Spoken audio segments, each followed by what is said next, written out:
All right, so here's a 79 930, and I bought a new smile for it because the old one is rusted out and folded up and everything. I already took the rubber bit off the front.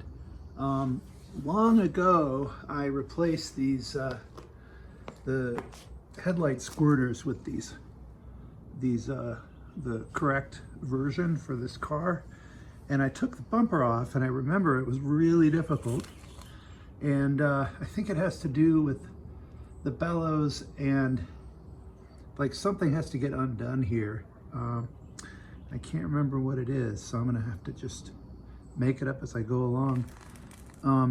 The factory manual talks about G series bumpers and removing the turn signals to get access, so it may come to that, but I don't think that was what I did.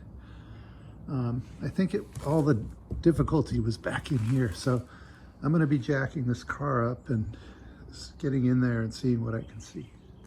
So here's a thing you need to know about jacking up the car. You got to buy one of these things. They're really useful. You bring them with you to the discount tire when you get new tires, and it lets you jack the car up in the correct way. You got to take this plug out, and when you put these back in, you got to bang them in real nice so that they don't fall out. So here's my lovely Esco jack stand. I have a set with the cradles to hold the torsion bar mount in the rear, and then I use these flat ones in the front. And I like to put it, this is the rear front torsion bar mount, the torsion bar in there. Here's the sway bar, and I put this thing so it clears the sheet metal here, and basically goes right into this bolt that's holding the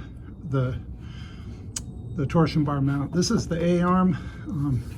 This is fragile, so I heard you can damage it by lifting with it, so I don't do that. But you gotta position this thing so it doesn't hit the sway bar, doesn't hit the A-arm, and it doesn't hit the sheet metal.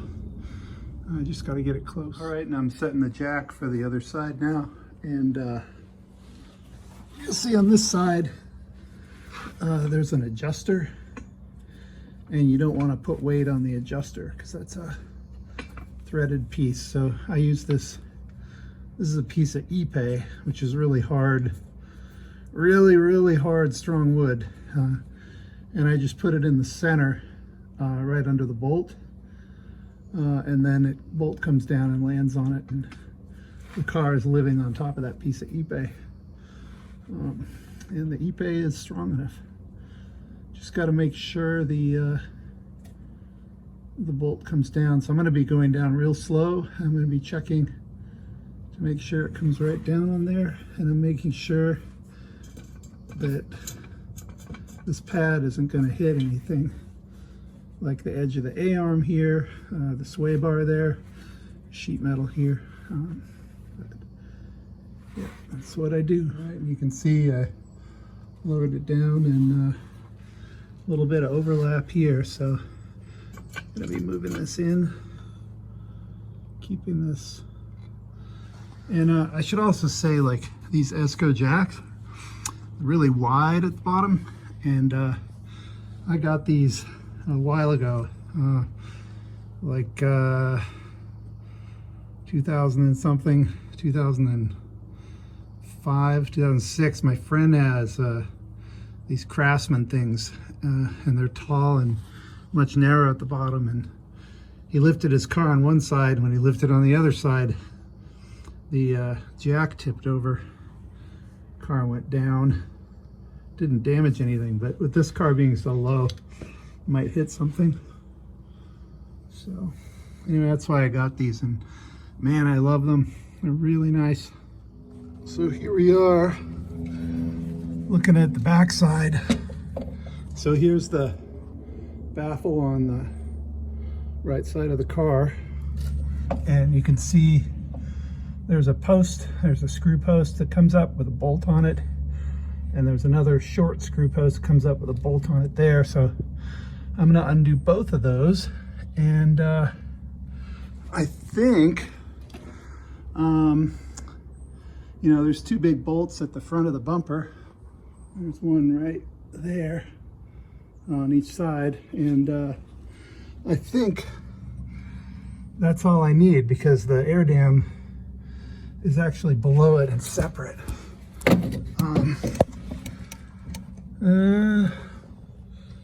Yeah, I think it's just those two bolts. I gotta clean that cruft out of there, and then I'll know for sure.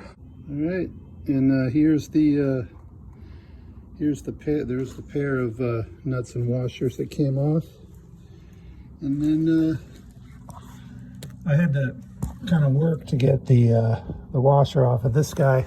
Once it was loose, I'm able to pull this thing out, the bellows, and I pulled it out free. Yeah, so now I do the same on the other side, and then I may have to remove these if the wires aren't long enough, but I only have to move the bumper out a little bit to get access. So, and just so you know, the bolts that hold the bellows on are 8mm.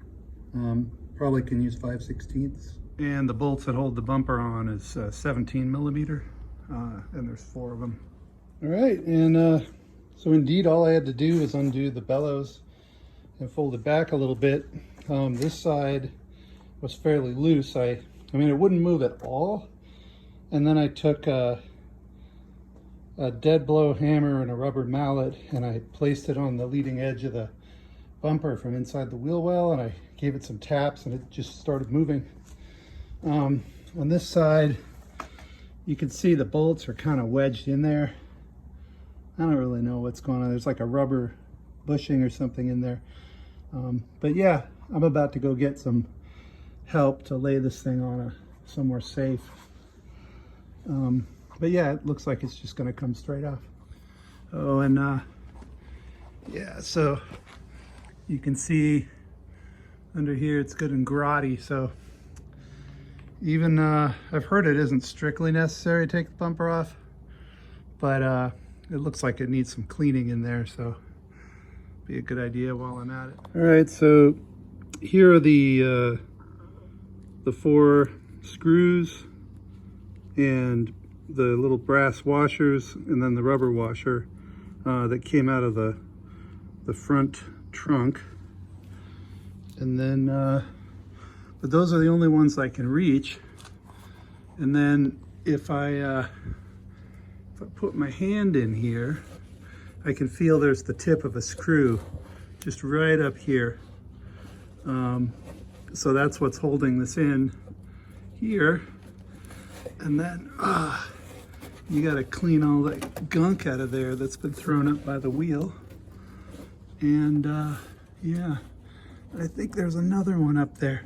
Anyway, the point is that the screw is going to be there, and you really can't access it with the trunk in place. So I'm gonna have to scooch this trunk over a little. Okay, indeed, I didn't have to take the turn signals off. This is a 79 930, so if you have a different year, oh, this is a February 79 930, and mid-year they changed a bunch of stuff, went to an 85-mile-an-hour speedometer, and got rid of these cool headlight washer things. So anyway, I got to put the lenses back on. I'm going to give them a good clean. This is a great chance to clean everything as much as it can. Yeah, and I found a box that was exactly the right size for this. So yeah, so now I just got to get to it, get the rest of those screws out.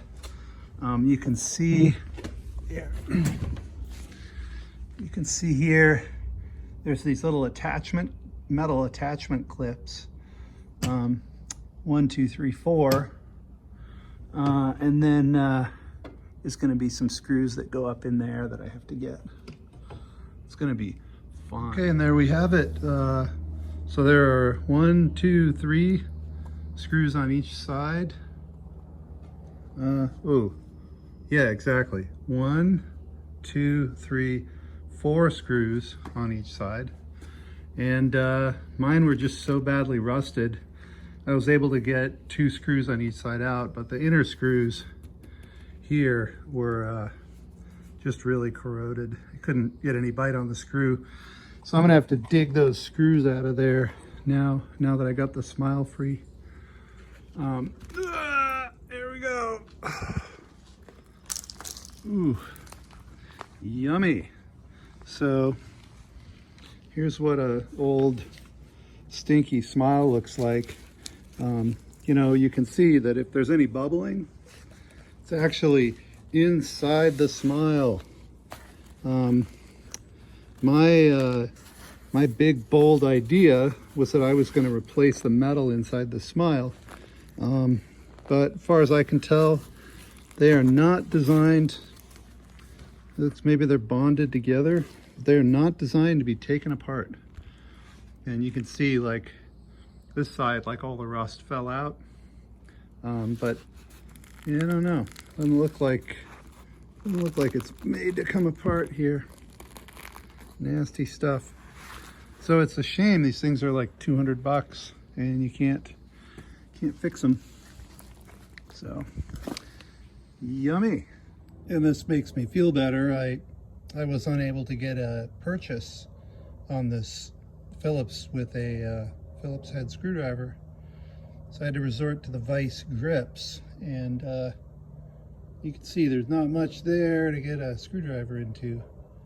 Threads are still there on the other side, but yeah. So what this is there's these little hardened sheet metal clips that act as nuts, and they fit across the sheet metal, and then these screws go down and into the clips and hold them all together, going through the body of the car. But clearly this guy rusted a little too much and couldn't be disassembled, so I'm actually quite fortunate that I was able to unscrew it. You can see here somebody put some Loctite on here, not the permanent, but just the stuff that protects the threads, and that's why it didn't rust. So it's good advice to always put like a Loctite 242 on threads that you're not going to see for 20 years or ever again. All right, and here's 2 more on this side. Just came out right underneath here. You can see the holes, and luckily I have new clips to fit in there. But you can see, like, this is what you're going to be dealing with.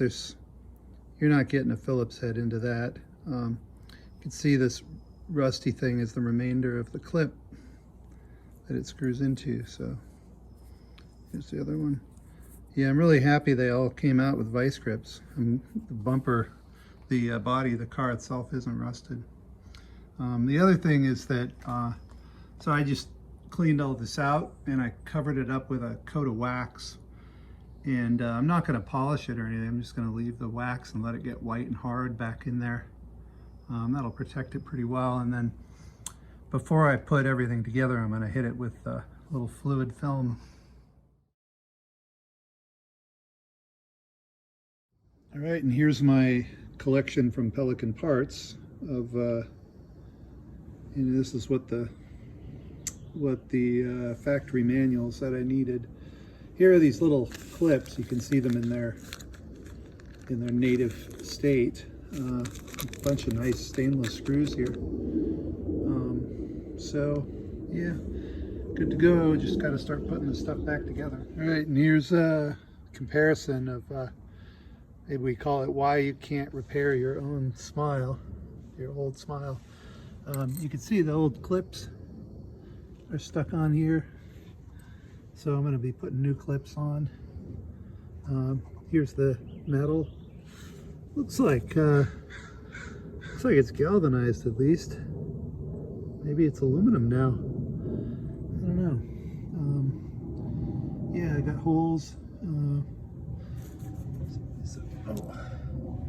So there's something to note is, yeah, look at this U shape.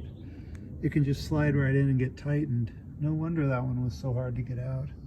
Oh, that one was rusted. Okay. Anyway, you can see, yeah, this new one is really nice. It took 2 trips from Pelican to get one that was intact. They kept getting damaged in shipping. But yeah, this is going to be good. I can't wait. Here, I'll put the other one next to it. You can see, you see what's going on. And yeah, these rust bubbles, and it lifting up and not staying down. So it's just the thing that has to get done. All right, and here we go. I timidly placed the new Smile there, and I decided to use my old screws and the rubber washers here, just because I like the CAD plated or zinc, could be zinc, chromate, the yellow washers. I think they're bitchin'. So you see I put my Loctite 242 on there, so because you know, if a little's good, then a lot. Anyway, I'm gonna put these 4 in from the inside here. They run along the inside in here, and then I'm gonna struggle with the other ones. Got the Smile on. Let me see if I can recall the steps. So there were the 4 screws with washers and rubber washers that go back here. Something fun is that on the bottom side of the Smile, there are these holes for screws and washers to go in. And the washers I ordered from Pelican are these giant things that won't fit in the holes, which means that the screws won't reach the clips, which means that the whole thing is non-op. So I had to go get some smaller screws to fit in there. Giant pain in the ass. The screw here and the screw there, really hard. There's some kind of trick that I don't know. I ended up using like a micro 90-degree screwdriver to get them to fit. Yeah, but you know, it was a little tricky getting the bellows fitted. You have to get them all tucked in there. Yeah, this side too. You know, the bellows goes between the bumper and the air dam. Yeah. Let's see, the next thing I got to do is put the rubber thing back on the front. I was using this, I'm using the same rubber as before, but I got a new plastic liner to go on there. It's a real bitch to get that plastic thing into the rubber, into the grooves. So I don't really know how I'm supposed to do this. If I put the plastic thing on and then I work the rubber, or if I put the plastic thing on the rubber and then put it all together.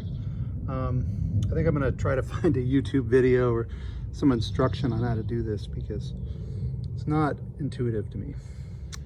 Yeah, I was sitting here with my ice cream bar staring at it. And then it just dawned on me that I could just pull these little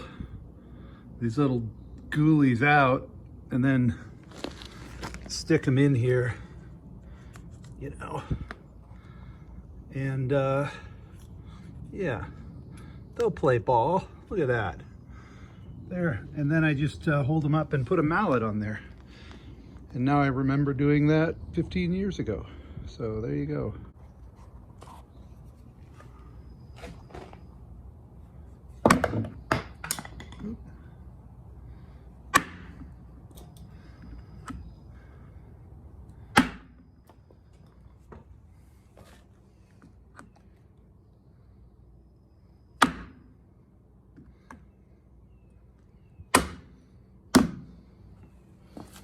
And that's it. Now I gotta go find those screws.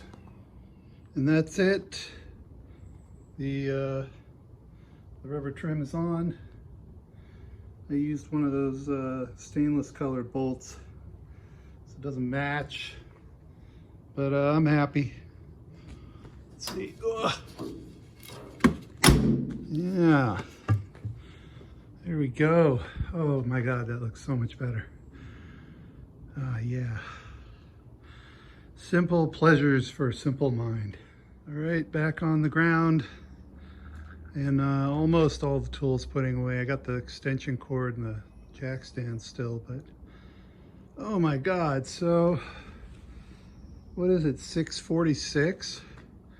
And I took like 20-minute break, and I started at, got 11, so, or 10. So what is that, like, took an idiot like me about 8 hours. A lot of it was cleaning, scrubbing, waxing, putting thread locker on all the screws. So yeah, well, it looks really good to me. Very nice. I'm happy. It really looked like crap for so long, so that's good.